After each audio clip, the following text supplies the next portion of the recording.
Okay, welcome back to the course of The Art of Africa. And today we're going to be hearing all about African sculpture. The speaker is a graduate student, Benedicta Opoku-Mensah. She's an interdisciplinary artist, an educator, and an Africana womanist. Now, what's an Africana womanist? I'm not sure exactly, but as a gender specialist, it's a feminist who feels that the feminist movement cannot deal effectively with racism. So it's an African or African American feminist.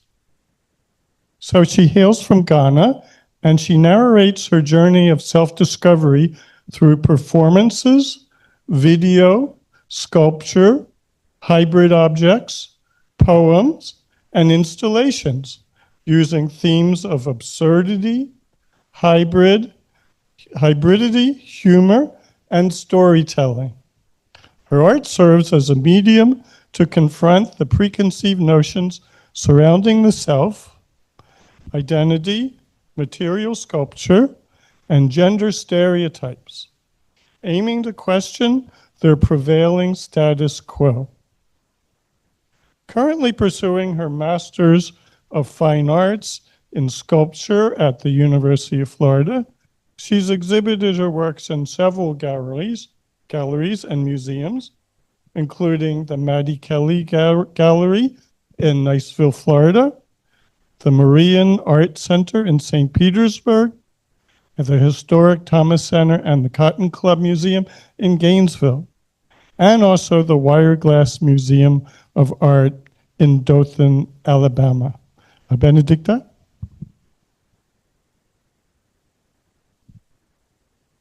Hi, everyone. First, I would like to thank the Center for African Close to the mic. First, I would like to thank the Center for African Studies and the Institution for Learning in Retirement for giving me the opportunity to share my research with you all. My name is Benedicta Opoku-Mensah, and I'm a third-year sculpture graduate student from Ghana. As an artist, educator, and Africana womanist, my art practice is shaped by my experience as a female sculptor from a country where sculpture is often associated with masculinity. First, I will talk about gendered material culture in African art. African art was first acknowledged by Europeans as art and thus considered worthy of study in the early decade of the 20th century.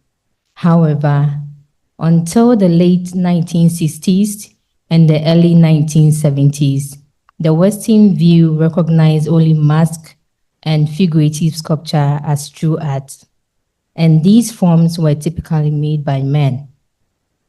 These figures were only produced by men with materials like wood, metal, stone, and ivory. During that time, these materials were considered as cherished materials due to their strength, durability, and sacredness. These materials were called hard materials due to the strength needed to shape them. Women in Africa during that time were not allowed to work with hard materials, such as the wood, metal, stone, and ivory. They were only restricted to soft materials like ceramics, basketry, and calabash decoration.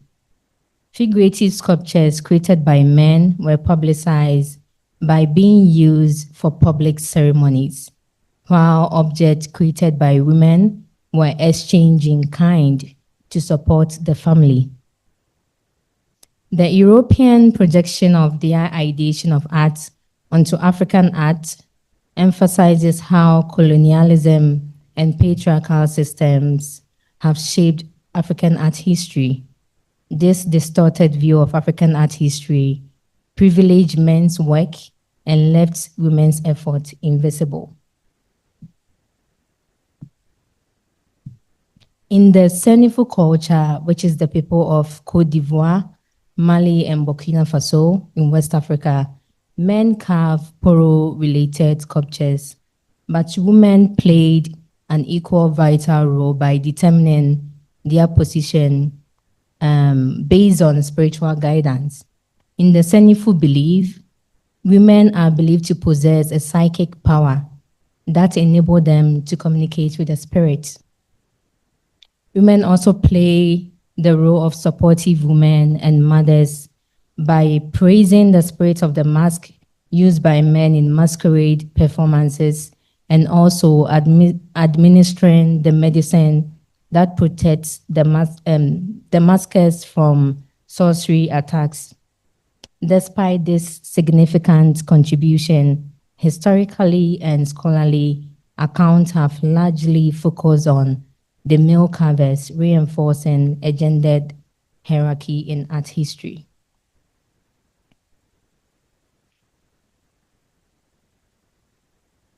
Because men's work were highly valued during that time, blacksmiths maintained strict rules to control their crafts and prevented outsiders, particularly women, from accessing their knowledge. They justify this exclusion using biological arguments, creating taboos that labeled menstruating women as a threat to the ironsmithing process, fearing they will contaminate or pollute it. There was another belief that women may become infertile if they work with objects used in sacred context. With such a taboo in place, many women likely avoided the pursuit of carving and casting out of fear of infertility. In a few exceptional cases, the women who were able to create sacred sculptures are clearly demarcated from the others from their sex by virtue of being chosen by a deity or by having reached menopause. This inclusion may be interpreted as post-menopausal women are no longer biologically productive, which renders them symbolically neutral, neither fully women nor men. This discussion aligns with Oyewomi's argument in her essay, Making History, Creating Gender. Oyewomi is a Nigerian gender scholar and a full professor in sociology in Stony Brook University. In this essay, she argues that colonialism imposed political, economic, and philosophical view of European male-centered view of history and arts on African tradition. African historians and scholars have largely inherited a Western model of knowledge production. Consciously or not, due to their training under this tradition, they tend to prioritize male-authored works in art history while overlooking women artistic practices. Africana humanism is what I identify with today, although my earlier artwork does not directly reference the theory. My art practice has always been shaped by my experiences as an African woman. So what is Africana humanism? Africana humanism is an ideology created and designed for all African women, all women of African descent. It is grounded in African culture and therefore it necessarily focuses on the unique experiences, struggles, needs, and the desire of African women. The conclusion is that Africana humanism and its agenda are unique and separate from both white feminism and Black feminism, and moreover, to the extent of naming in particular, Africana humanism differs from Africana feminism.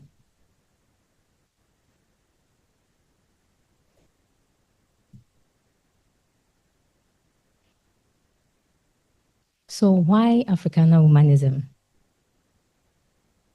I align myself with Africana humanism because I am an African woman and I do so in response to the narrative within African art history.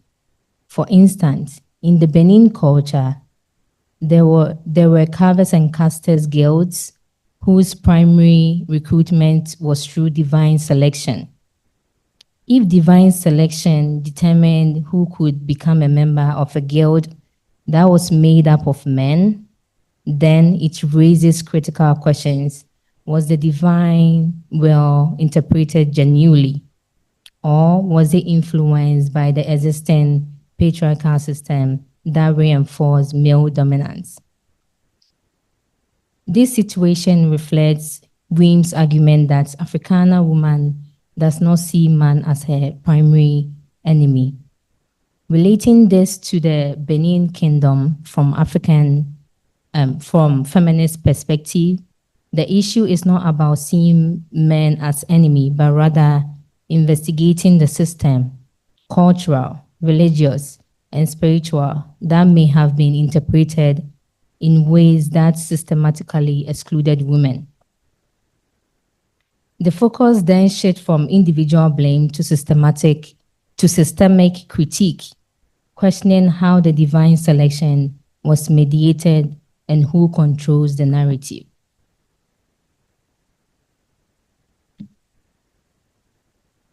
Although this history belongs to the past, traces of the gendering of material culture still persist in many African countries, particularly in Ghana. As an artist from Ghana, where material culture is strongly gendered and sculpture is often mistakenly perceived as a male-dominated field, my work explores my journey of self-discovery, an ongoing navigation between two realms, the world society has created for me and the one I create for myself, blurring the boundary between the binary genders and their role. Through this exploration, I interrogate how meaning is assigned to materials and forms based on gendered assumption. What happens when crafts, a practice historically tied to domesticity and masculinity, enters the space of art? As an interdisciplinary artist, I communicate ideas through hybridity, performances, sculpture, poem, video, and installation with wood as my central material. Using the themes of absurdity, humor, playfulness, and storytelling, I critique the irrationality of gendered material culture and gender stereotype. My art serves as a medium to confront the preconceived notion surrounding the self, identity, material culture, and gender stereotype, aiming to question their prevailing status quo.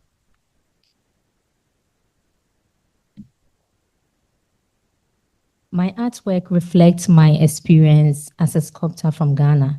Growing up, I witnessed how gender roles shape every aspect of my life.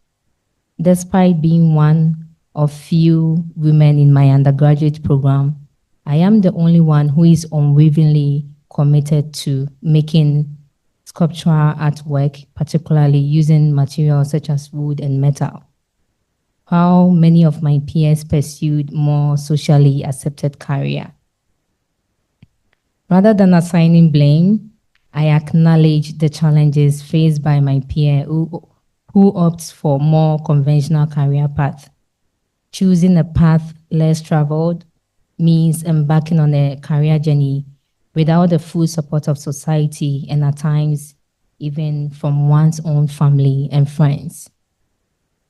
I also try to conform, working in roles deemed feminine like sales representative, administrative assistant, and branch manager for a pharmaceutical company, as you can see in the pictures, but ultimately felt unfulfilled. Choosing to leave my last role as an administrative assistant marked a turning point, allowing me to fully embrace my passion for sculpture.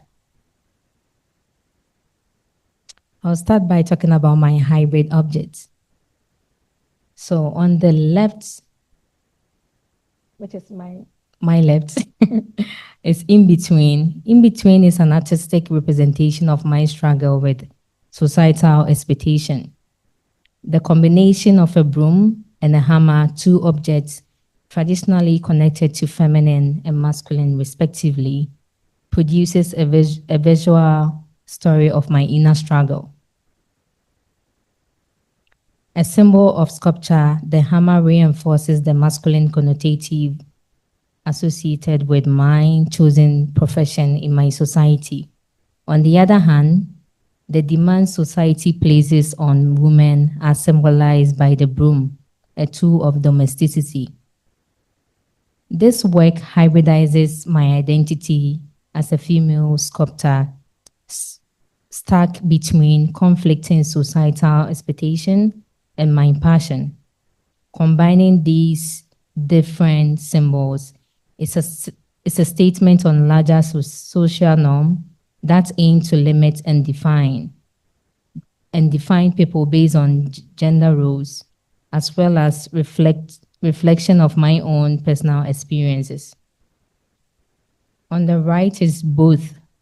Both stands as a profound artistic exploration, a hybrid object that delves into the complex intersections of my identity and social expectation. Growing up in a society with norms, I struggled with the artificial limitation imposed by prescribed gender roles and profession. Both came from a journey of self-discovery and the revelation that I do not have to follow predetermined routes. As I age, I found the strength to make bold decisions, disregarding the negativity that accompanied them. Maturing mentally, psychologically, and physically taught me to prioritize what aligns with my best interests rather than seeking approval from others.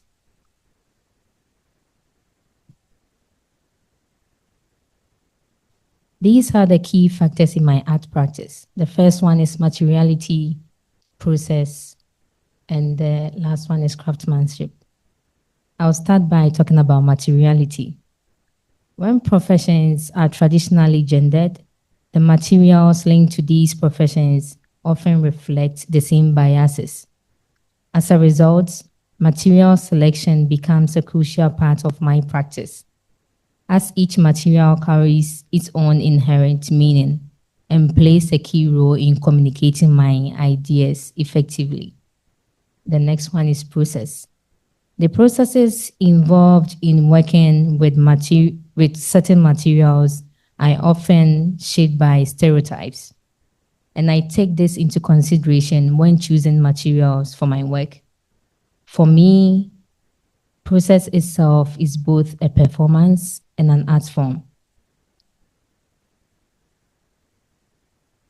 The next one is craftsmanship. Craftsmanship is especially important to me when I work with materials traditionally associated with masculinity.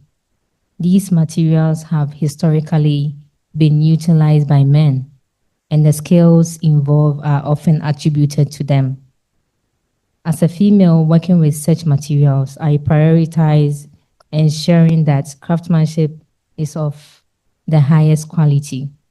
In my view, a piece of work deemed unskilled when created by a man might still be perceived as artistic, whereas the same work by a woman could be dismissed as merely bad art.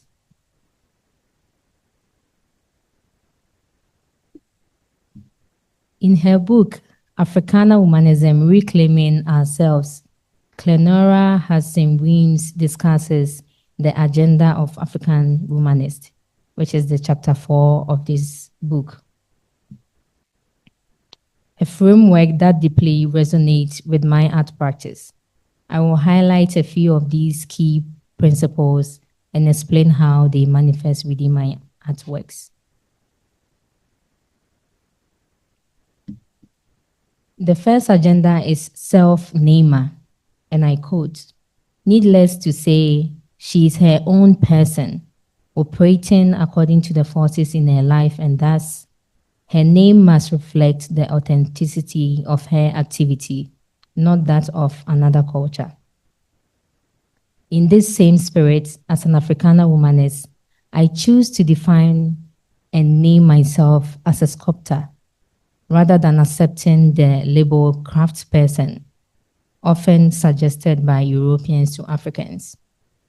By rejecting externally imposed categories that diminish and confine, I affirm that my practice is not derivative crafts, but a living, intellectual, and spiritual engagement with material and form.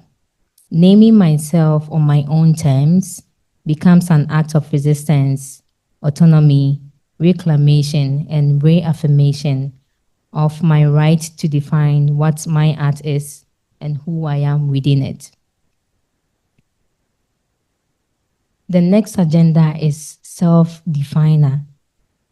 The Afrikaner womanist takes full ownership of defining who she is and what her reality means without relying on or conforming to pre-existing ideologies. Her understanding of womanhood, community, and liberation emerges from her own lived experiences and cultural worldview. This idea deeply resonates with my art practice, as my journey of self-discovery has involved experiencing each stage of growth, trying different professions deemed feminine, and defining my own reality on my own terms. Through my artwork, I redefine everyday objects that are traditionally associated with gender and interpreting them on my own terms. The first work that I would link to the self-definer agenda is my installation piece titled "A Ride in My Heels." With storytelling in mind, "A Ride in My Heels" is an installation rooted in my personal story of childhood experience, where gender roles dictated the gifts children received. In the society I was raised, bicycles were gifted to boys, while girls were given dolls. As a young girl, I wished for a bicycle, but my desire was never fulfilled because it was deemed masculine and unfit for a girl like me. Through this piece, I reclaimed that experience by revisiting my childhood, purchasing a bike and riding it in heels. This installation becomes an exploration of personal freedom, a way of rewriting the limitation imposed on my childhood self. By highlighting the absurdity of these stereotypes, I created a basket containing sculpture tools, yet filled with numerous nails that makes it impossible to reach the tools at the bottom. Through this work, I explore the complexity of gendered expectation, self-discovery, and the process of breaking free from societal constraints. A Ride in My Heel is both a reflection on the past and a declaration of independence in the present. It speaks to the unspoken limitation placed upon us in childhood and the power of rewriting this narrative as we grow. In so doing, I also redefine these everyday objects on my own term. My next work is Who Decides One, and this work is a twin work. I have Who Decides One and Who Decides Two. So I would start by talking about Who Decides One. Who Decides One, the deliberate use of wood as a material traditionally associated with masculinity, manipulated to appear fluid in the form of a handbag, an object linked to femininity, alongside the use of yarn to create a toolbox. In Who Decides To, both work becomes a tool for change. Together, they challenge the status quo and advocate for a more open-minded and inclusive society. Their content also challenges conventional ideas about what a woman's handbag or a toolbox should contain, raising questions about who gets to decide their content. Through this, I seek to question and redefine these gendered materials and everyday objects that are expected to contain. My next work I titled Flipped. Flipped is a piece created to explore humor within my art practice. By creating pancakes commonly associated with cooking and domesticity, out of concrete, a material tied to construction and masculinity, I aim to subvert gendered material culture in a playful way. Using pancake, a common item,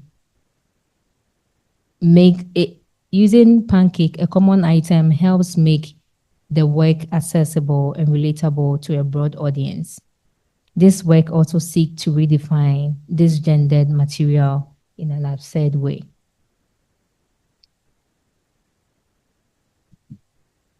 My next piece is tight gripped, lace to fix. Tight grip, lace to fix functions as a kind of armor, worn not for battle, but for confronting and reshaping rigid societal norms. This piece was made to also challenge the commodification of crafts by displaying it on wooden mannequin, intentionally blurring the line between functional objects and artistic form. This work poses fundamental question like, what happens when craft becomes art?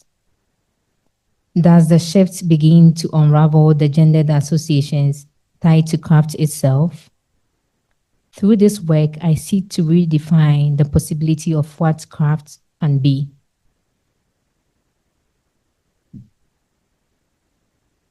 Lastly, my work titled, What We Bring to the Table, it's an installation that stages a dining table as both pedestal and a ground for confrontation. Using the themes of playfulness, absurdity, scale, and hybridity, this piece critiques the often unrecognized contribution of women in society. The hybrid objects amplify this critique using scale as a tool for advocates, using scale as a tool to advocate for equality, scaling down a masculine tools to a size of feminine tools in the feminine realm centers women's experience.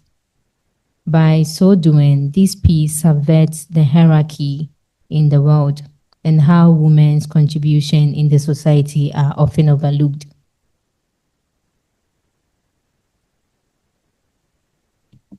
So I have these two agendas left, which I will be using in my thesis project, which is ongoing. So those two agendas are in concert with males in struggle and genuine sisterhood. This is a model of my thesis project, which I titled Weaving Our Haven. This piece is going to be a 10-foot construction cone crafted from macrame square knots and supported by an internal wooden framework. As a communal performance piece, it is intentionally left unfinished, only halfway completed, to allow the performance to unfold. Over the course of a week, 10 women of African descent will participate by adding their knots to the evolving structure, contributing their stories, labor, and presence to its continual construction. High construction cone. Traditionally, a construction cone is a warning object, a marker placed to redirect traffic and create distance for safety.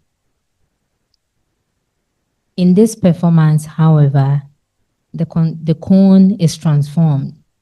It becomes a metaphor for Africana womanism, an ideology that centers the experiences, struggle, and desire of Afrikaner women, while embracing men as partners rather than enemies.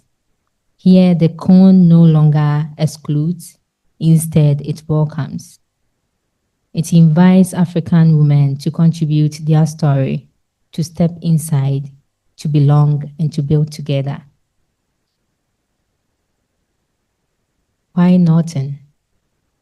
Norton has been around for thousands of years. Even though it is used in everyday life, it is something that many people undervalue. Knots have been an essential tool for people in many projects or tasks, from functional uses to art techniques and crafting. A knot is a fastener made by tying a piece of rope, cord, or string to secure something from falling apart. Knotting, though ancient and often undervalued, lies at the heart of this project. Traditionally used as functional act, a means of securing or holding things together, the knot in this performance transforms into a metaphor for unity, resilience, and collective strength. Just as knots prevent things from falling apart, the act of knotting within my performance symbolizes African women holding one another and their cultural legacy, together amidst social and historical fragmentation.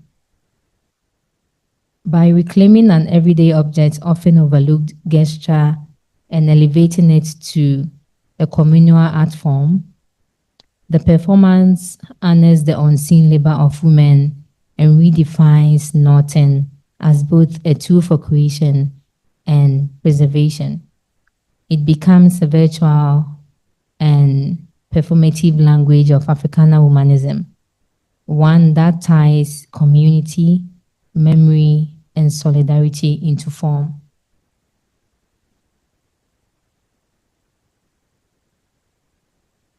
So why the communal performance? In the agenda, it states that indeed, our cultural identity, our collective presence supersedes individualism.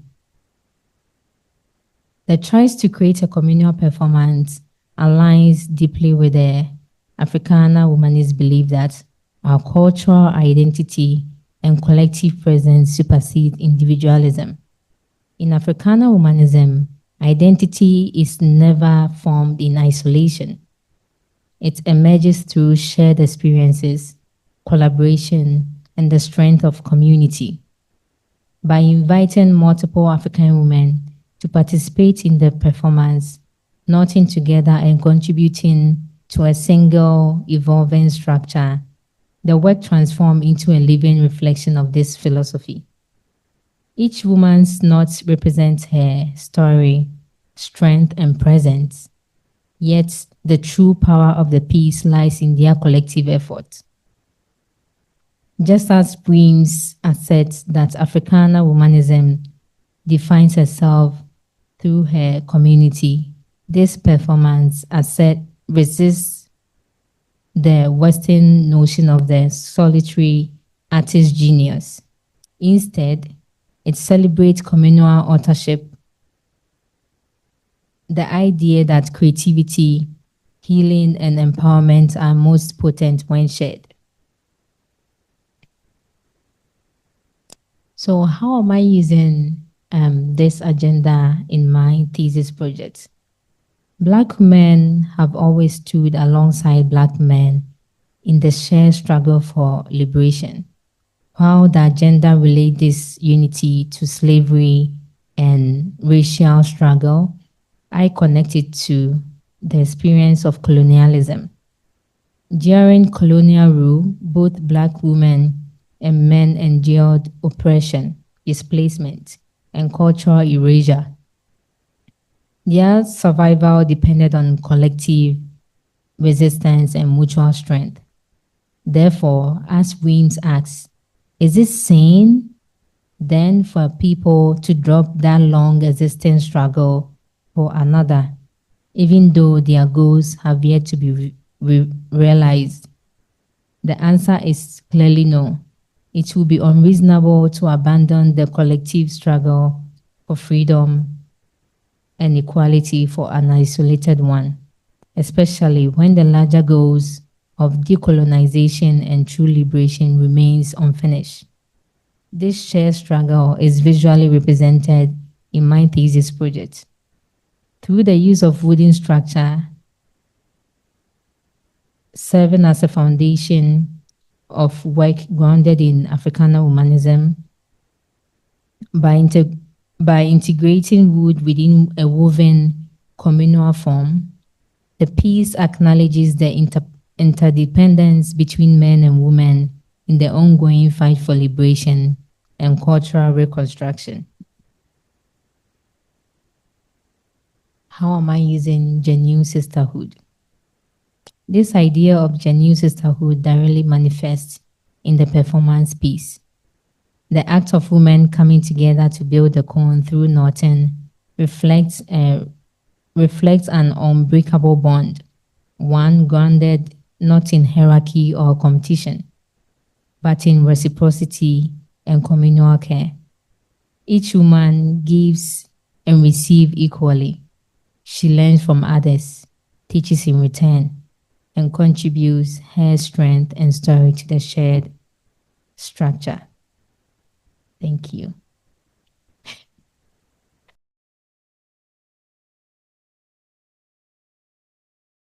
Thanks so much. We're open to questions or comments. So you told us about your prior career, and we know you're a student. Can you tell us what happened between, how you ended up, what was the process of getting here? Oh, yeah. Yeah, so after my bachelor's degree, I spent 5 years trying to explore different professions in feminine. And through that, I was like working. But when I come back home, I was practicing the art, but I was using 3D modeling. I wasn't physically crafting the art. So I modeled all my ideas throughout the 5 years, but I never physically produced them. So working this work, changing different professions, different roles, I wasn't still fulfilled. That was when I applied for a master's degree here. Study sculpture. Did you study sculpture in Ghana? In Ghana, the name for my program was Integrated Rural Art and Industry, where we made sculptural objects, but we learned different materials for industrial purposes. So what kind of projects are you going to be working on now or in the near future? Now I want to focus on the Africana humanist theory, using its principles and ethos in making new work. Even though my old work kind of like tie into it, I want to specifically and expertly use the theory in making my work going further into the future. You referred to knotting. Are you making objects using fiber and knotting? With the, I mean, I saw the baskets. yeah. Doing other things? For now, the only Norton will be in my project, in my thesis project. But going forward, I'm thinking of including Norton and other fiber. I focus on like men's or traditionally associated men material because in my historical narrative, women weren't supposed to use it.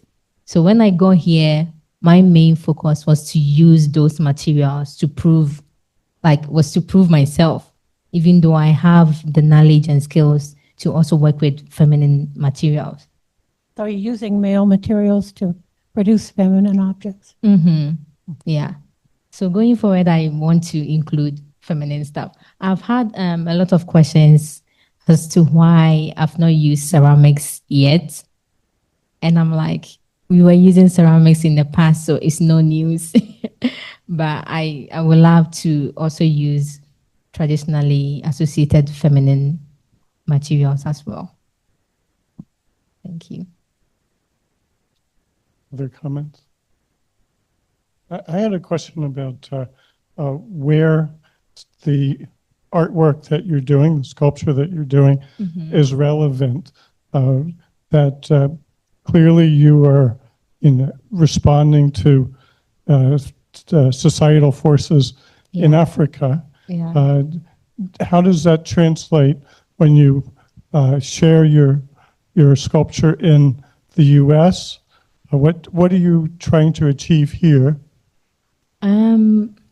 So I know social media is like the youth thing. I have social media where I post my process of using these masculine materials, and also I post my artworks. And usually most of my followers or people that are on social media that are following me are from Ghana and Africa. So I get comments like, how are you doing this? Wow, that is interesting, a woman doing this. So I'm reaching them, but like it's indirect.